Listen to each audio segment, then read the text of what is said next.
એટલે દેખા એક મિનિટ તો નાચી ના લેખાય છે સંખ્યા କିଛି ଦେଖ પાଛ લેખાય ଆମ ଭିତରୁ ମୁଁ ଯାହାକୁ କହିବି ଯେ ଏଇ ସଂଖ୍ୟାଟି ଚିହ୍ନା ବୋଲି ତମେ ସେଠିକି ଯିବ ଚିହ୍ନାଇବ ହେଲା ତ ତମେ ଟିକେ ଦେଖେଇଲ କୋଉଠି ଲେଖା ହେଇଛି 85 ଆନା ଏ ଉତ୍ତର ଦେଖ 8 ରେ 5 85 चलो चलो चलो कोड लेखा जाओ कि हां आगुआ तमे देखाओ कोठी 100 लेखाई छी चलो चलो चलो चलो चलो जे जा करू चलो हां आरो 35 कोठी को लेखाई छी ए 35 चलो आ 15 कोड लेखाई छी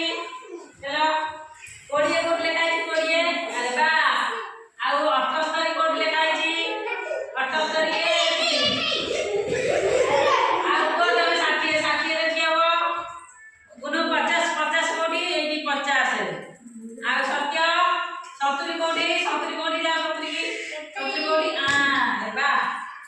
मिठा तुम 60 कोठी जाओ लगे 60